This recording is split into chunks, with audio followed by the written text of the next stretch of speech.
Hello everyone, welcome to VG education. आज 18 फरवरी 2026 और आरपीएससी फर्स्ट ग्रेड का पेपर है 31 मई 2026।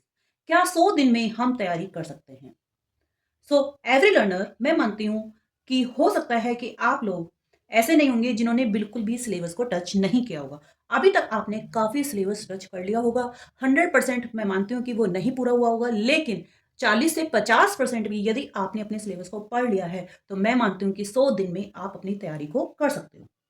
रीजन आप समझिए, जब टाइम कम होता है तो हमारे माइंड वर्क प्रेशर अच्छा होता है और प्रेशर की वजह से हम उस काम को जल्दी जल्दी करते हैं। आपने अक्सर देखा होगा कि हम गृहिणियों को, हाउसवाइफ को भी अधिकतर क्या होता है कि जैसे ही आपको पता चलता है कि हमें 5-6 घंटे घर के काम के लिए हैं, तो हम आराम से करते हैं, लेकिन यदि हमें कहीं जाना है तो विद इन 2 आवर्स हम अपने उसी काम को पूरा करके चलते हैं। तो इसी वजह से मैं आपसे कह रही हूँ कि 100 दिन में भी आप अपनी तैयारी को कर सकते हो। क्यों कर सकते हो? क्योंकि टाइम कम होने की वजह से माइंड अपने आप उस गति से काम करना शुरू कर देता है।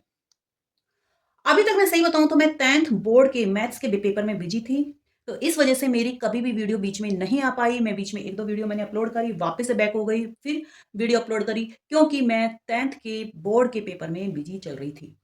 सो नाउ अब मैं वापस आ गई हूँ अपने आरपीएससी फर्स्ट ग्रेड के प्लेटफॉर्म पर, जहां पर मैंने आपको प्रॉमिस किया हुआ है कि आपके फर्स्ट पेपर की मैथ, रीजनिंग और स्टैटिक्स की तैयारी, 10 प्रश्नों की तैयारी में से एक प्रश्न आपका गलत नहीं होगा। इस चीज को मैं बोल के चल रही हूँ।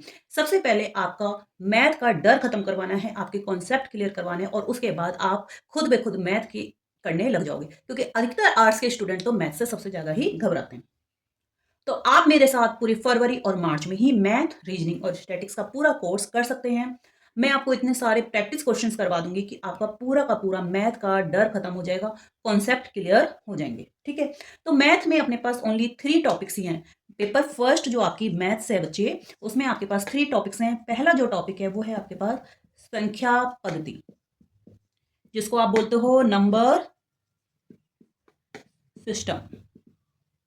सेकंड जो आपके पास है वो है आपके पास बहुपद, जिसको आप बोलते हो पोलिनोमियल्स।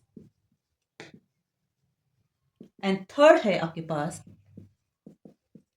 क्षेत्रमिति, जिसको आप बोलते हो मेंसुरेशन।